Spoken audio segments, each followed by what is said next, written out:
all you need to know about me. Today we're going to talk about the other half of this equation. We just heard from the attorney all about harassment, how serious this is, what we need to watch out for, right? You got some good detail about the investigation pieces. So I'm going to try to help you with the how. What do you do now in your workplace to address this issue? So when Me Too comes up, when Me Too is at you, what are you going to do? So I was thinking about this, and this has been really characterized to me by a number of different elephants that have been in the room, right? This notion of harassment and Me Too has been out there, and people haven't talked about it. So here's the first elephant in the room, right? Me Too is not new. This has been around for some time. A number of HR folks were saying as recently as a few years ago that, that quid pro quo harassment that we were talking about, that stuff doesn't really happen so much anymore. You don't have to really worry about that, right? And then Harvey Weinstein and Casting Couch and things like that. That stuff was out there. We weren't seeing it nearly as much, all right? People weren't reporting it. We just hadn't seen it out there. People were experiencing this though, women especially. This was a poll that was done last fall, ABC News and the Washington Post. And I'll help illustrate it for the folks in the back. Women's experiences of unwanted sexual advances. Right here in this middle column, they're gauging those unwanted sexual advances that happened at work. 30% said that they'd experienced unwanted sexual advances at work. All right, relative to this other number that doesn't seem as big, right? But that means a third of women have experienced unwanted sexual advances of some kind in the workplace. Right? That's significant. If we look over at this column, it says unwanted sexual advances from someone who had influence over their work situation, and the number's 23%. In other words, people who should know better, right, at this point. How long has it been since the Civil Rights Act came through? How long has it been since Clarence Thomas and Anita Hill? This is not new stuff. We should know better than this by now. But this is out there. It's not being addressed. Further went on to say that 8 in 10 say it rose to the level of sexual harassment. So 80% of those who responded that they'd had unwanted sexual advances said it would be sexual harassment. And the most startling piece for me was 1/3 say it went a step further to sexual abuse. It's hard to imagine a more serious statistic than that. Sexual abuse in the workplace. So in case we weren't sure about the gravity of what we're talking about and why this is serious and how widespread it actually is, this helps to demonstrate the fact. All right, so we've got some elephants in the room. Elephant number 2. Oh, excuse me. Where'd you go? There we go. The point I need to make before I move on to the next elephant in the room is that this harassment begins in the eye of the harassed, right? We can look at those poll numbers and we can start to think about like, all right, well, that's their perception of unwanted sexual advances. That's their perception of whether or not it was actually sexual harassment or sexual abuse or what have you, right? We don't know how many of those cases were actually founded or if there was an investigation of it. And I will grant you that. That is true, right? But for you as an employer, if they feel that way, then you already have an issue, right? You already have to start to address it because something is going on somewhere that's making them feel this way. At the very least, you're going to have to start to put in the resources and the effort to try to get to the bottom of this thing. So harassment begins in the eye of the harassed, and it's the employer's responsibility to protect employees. So you have to do something. So whether or not those are really founded cases that were cited in that poll is almost immaterial for what we're talking about today. All right, elephant number 2. Why is the white male talking all about what it's like to be harassed as a woman? All right, that's a fair question. We should put that out there. A couple of things. HR is one of the few things I'm qualified to talk about. The others being college football, the style trends of the fashion-forward middle schooler, thanks to my daughter. And we can talk about that. We can chat later. All right, so that's one half of it. But the other piece is that, as you may have noticed, I'm not a woman, right? You probably don't know I've never been sexually harassed in the workplace. But I've had to educate myself on this and try to gain that perspective of someone who's been in that seat. as we just heard a moment ago, when we talk about harassment in the workplace, we're talking about how it applies, we're talking sexual harassment, but it can apply to any other protected class. Race, age, religion, what have you, all right? We've got a lot of different people in the room. Nobody fits into every single class. So that means you as leaders are going to have to learn how to gain that perspective, right? You have to learn how to put yourself into other people's shoes. This applies for all of us. So first, we all need to acknowledge this problem of harassment and discrimination in the workplace. And all of us need to learn how to gain perspective so we can understand where this other person is coming from. So that kind of sets the stage for what we're going to talk about next. We're talking about Me Too and new challenges for employers. So, what's our best defense? The best defense is a good offense. All right? We want to create a culture where Me Too is unlikely. We want to make it so that that kind of activity doesn't take root in our organization. We want to make a culture that Me Too, by and large, wouldn't happen. All right? So don't misunderstand it. I'm not saying we want to create a culture where nobody pipes up. I'm going quite the opposite, in the other direction. We want to make a culture where it's going to be unlikely. Maybe you guys are familiar with this quote, culture eats strategy for breakfast, right? And that's important. Despite our best laid plans, despite our strategy, how we might want to see something done and we think it's going to go, if the culture in our organization isn't ready to receive that and support that, it's dead on arrival, all right? And the origins of this quote, I think, helps illustrate the point, because I heard this. Where have I heard this? Peter F. Drucker, guys familiar with Drucker, right? Management guru. So you dig a little deeper, and you can't find that it's actually attributed to him. So you dig deeper still. Former Ford CEO Mark Fields supposedly had this emblazoned on a wall in the C-suite, so everybody knew. But turns out he didn't really come up with it either. The closest we can find was a company back around 2000, Giga Information Group. But even then, it wasn't word for word. And I think that's interesting because it helps to illustrate the point here. Somebody wanted this to have some heft, some gravitas to it, right? So they picked one of the best-known management gurus of the 20th century and said, Peter Drucker said it, okay? Because there's a certain culture around that guy. They want to attach themselves to it. So the same thing is going on in your organization. There's a culture that you're either trying to create or is being created. And don't misunderstand. There's not a neutral on the culture issue, right? If you think you don't have a workplace culture, understand that you do. And if you're not the one trying to cultivate it and create it, someone else is doing it for you. And it might not be the one that you want. So the first thing to do is to understand that is a thing. And that's something you need to be conscious of. So we know culture is incredibly important. We're trying to create a place where Me Too is very unlikely to happen. I won't say can't happen. We can't necessarily prevent this stuff entirely. But we want to make it very unlikely. So we want to try to create a culture of respect in our organizations. Respect is a very, very reasonable bar to set. We can't expect everybody to come in and be Susie Sunshine, right? And pump everybody full of good vibes. But at the same time, we can expect that everybody treats each other respectfully in the workplace. That's something that's actionable.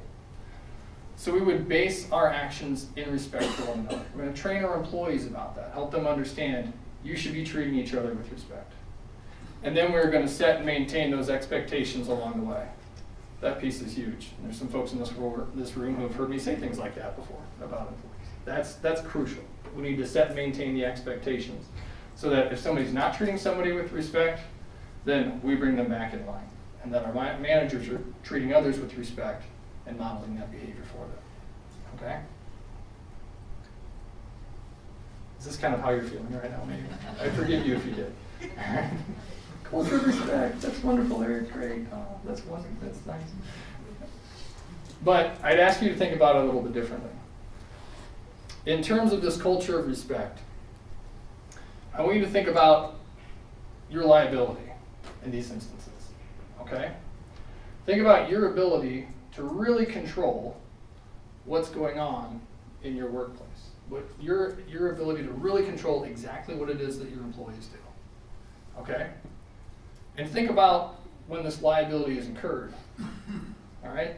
The liability isn't coming 6 months down the road when somebody files, you get the paperwork in the mail, right, from the charge, or the lawsuit or whatever it is, at that point, that's largely damage control. Your liability is now. Okay? Your liability is what's going on right now. And I can't claim that. I heard another wise HR person tell me that years ago. So think about it. Yours is right now, and to make that even more tricky, it is elsewhere, right? When we're talking about these issues of harassment, we're talking about issues of discrimination, it's generally not stemming from the C-suite. It's generally not stemming from the HR office, right? Those issues are out there on the front lines. It's out there in the field. It's out there on the assembly line. So what's that all mean? If it's happening right now and it's happening out there, it means it's much harder for you to control. You can't be everywhere policing everybody saying, don't do this, don't do that. So if we know that that's the real issue, that we have to rely on the employees to not engage in this behavior, what's going to be our best bet? Creating a system where that behavior is discouraged, where it's not tolerated, where we're treating each other with respect in the first place. So that's what I'm really trying to get at. Right? Your best move here is to create a place where employees aren't acting like that. They're not encouraged to act like that. They're not allowed to act like that by the supervisors. And they're self-policing each other to an extent. Right? People aren't letting each other talk to it, or letting them be spoken to like that from other folks. So when we're talking about building this culture of respect, there's a key position. And I want to say it's the HR people, because I'm an HR guy. And they are one of the key people. The C-suite is also crucial, because it's got to come from the top, right? If they aren't seeing it, the employees aren't seeing the commitment from the executive that this is an important thing, it's not going to go. But where it's really happening is with your frontline folks. They're the ones who determine whether this stuff lives or dies out there on the line. And all it takes is a shrug from them, all right? When a new policy comes down, when that harassment policy that you're about to go back and dust off and tighten up, make sure it says all the stuff that it should, and now you're starting to roll out and do the harassment training, you need the supervisors to then put people to that standard. You need the supervisors to be the ones who stand up, and when somebody makes an off-color joke, it's a sexual joke, or they make a racial joke, or whatever, they need the supervisor to stand up and say something about it. Because if it happens and the supervisor says nothing, what did the supervisor really just say? It's okay, right? It's all right. So those folks are crucial. So when you're talking about where to place your bets, so to speak, when you're talking about where to focus your resources, think about those frontline people, because that's really where this stuff is going to be made or broken. And when you're talking to them, think about it in these two regards, all right? Help them understand. They need to be focusing on behavior modeling and behavior reinforcement. And you guys have heard variations of this before, but it's so important for those frontline folks because they're setting the tone. Behavior modeling is how they act, right? What's the example that they're setting for their staff? If you want everybody to be treating everybody with respect, we better have all of our managers doing that, right? If we want it to be that nobody's making any kind of sexual jokes, we can't very well have a manager being one of the people who's joining in. Behavior reinforcing, that's that behavior that's allowed or encouraged by the manager. So, again, if they let that joke go, then they just said that it's okay. The flip side, if they see somebody doing something right, they should catch them doing something right, as the saying goes. Right? They should be reinforcing, letting them know, good job, keep that up, that's what we like to see. So help your frontline folks understand this concept, because you can't be everywhere, but if you get those frontline people on board and they understand the importance of this, then that's going to really be your best defense here. So we're trying to create this culture of respect. We're trying to make it so that Me Too is unlikely. But let's say that despite the best laid plans, that has not happened. And now with the prevalence of social media, it's out there. Somebody's starting to chirp about how things are just awful in your workplace, how they were subjected to this or that. Okay, what do we do? I take it really in 3 steps, high level. Number 1, engage the employee. 2, take the appropriate action. 3, manage your message. So when we're talking about engaging the employee, I would connect with that employee. If you're hearing about this from other folks, that somebody's unhappy, that there's something going on, or let's say maybe you're Facebook friends and you actually have seen the post, I would talk to them about it, because you know, right? You're aware of it. I would engage that employee. I would talk to them about it, connect with them, say, you know, I know you've got this concern. Let's talk about this. What does this really mean? Connect with them and take all allegations seriously. Even if you think it's bunk, take it seriously. I was involved in assisting a client with an investigation back this past fall, and one of the witnesses kind of threw out in her own Me Too style, yeah, this happened, and this happened, and this happened. And we knew she was a liar. She's got a pattern of lying. We're looking at her saying, I think you're lying. We didn't say that. Say that. And sure enough, a few months later, she ended up being terminated for lying. Bald-faced, just an extraordinary, breathtaking lie. But that was the point. We knew that that was the case. Now, at the time, did we take her allegation seriously? Absolutely. We 100% took it seriously, even though we didn't think that she was telling us the truth. Why is that? Number one, even if she is a liar, she's actually being harassed, she's still protected and she's still a human being, and that should not be happening to her. All right? Number two, there is no way we're going to let the employer be exposed to that kind of liability. Have this be the one time we don't take it seriously, and that actually be a substantial issue. And she says, I told them and they didn't do anything. Okay? So you're going to jump in there, you're going to take all the allegations seriously. And then stay connected with that employee. Anybody who has ever had the great pleasure of doing a workplace investigation knows that those take a while, all right? They can take some time to actually do that right. Employees generally don't have that perspective. If they tell you about it today, they will want to know why you haven't figured this out and fired that other guy by Friday. All right, I gave you 48 whole hours. What's the holdup? So they don't have the same perspective there. It'll be in your best interest to stay connected to them, talk to them. Don't reveal any sensitive information, of course, but help them to understand what the process is about and how it's progressing, okay? So number one, engage the employee. Number two, take appropriate action. What's the first thing you should do is move. Do something. Do not sit on it, all right? You should jump into all those steps that Steve was talking about here just a second ago in terms of taking the lead on the investigation, gathering more data. The worst thing you can do is nothing, just sitting on it. So you should move. You should investigate as is warranted, all right? Again, I won't beat that to death. We just got a lot of good information.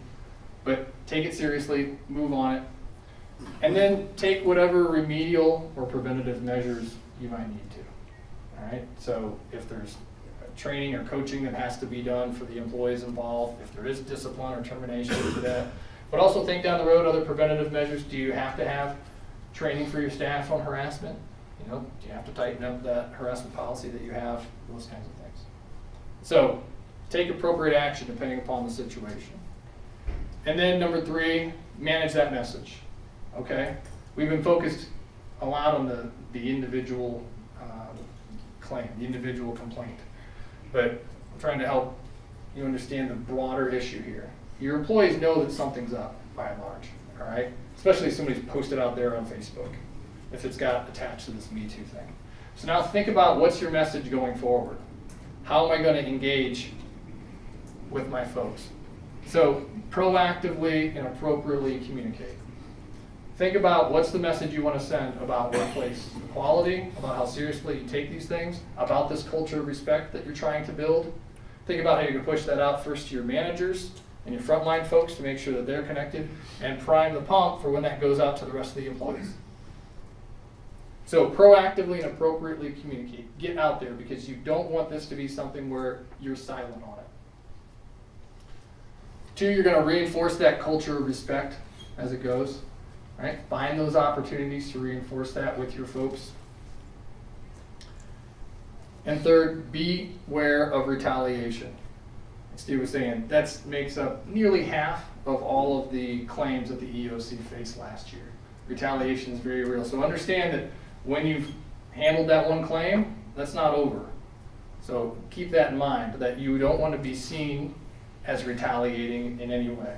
So if someone's filed a claim against someone else and you think, you know what, I better split them up. That can be perfectly reasonable. But make sure that the person who filed the claim, who made the complaint to you, isn't treated worse off than they were before. That's a classic retaliation claim right there. They're saying, I exercised my rights, I went through, I told them about this issue, and afterwards, I got moved to this worse job. The hours are different, the working conditions are different, all those kinds of things. When in your mind, you're like, pay's the same, what's the difference? All right, so make sure that you understand from their perspective what retaliation might be. So when it's at you, those are the 3 steps that I'd recommend there. Go at it with that employee, engage them, pull them in so that you can address, so you can find out what the issue is so you can take care of it. 2, take that appropriate action, move on it. And 3, manage the message so you can get out with the rest of your folks and build the culture that you want and prepare your managers to deal with these things when they come up in the future. All right, so I mentioned that there were a number of different elephants in the room. Here's the number 3, time to act. You've got some stuff that you need to do because again, your liability is right now. It's not going to be down the road when that stuff comes in the mail. Now's when you can do something. Now's when you can impact it. So think about what you're going to do to help address these issues when you leave here today. What are you going to do to help build that culture of respect? What are you going to do to help build a stronger defense for yourself and build a safer workplace for your employees? And with that, I'll end. You guys got any questions? Steve, what did I do wrong? Perfect. Wonderful. Perfect. Trace says perfect. All right. All right. Well, thank you very much, everyone. I appreciate it.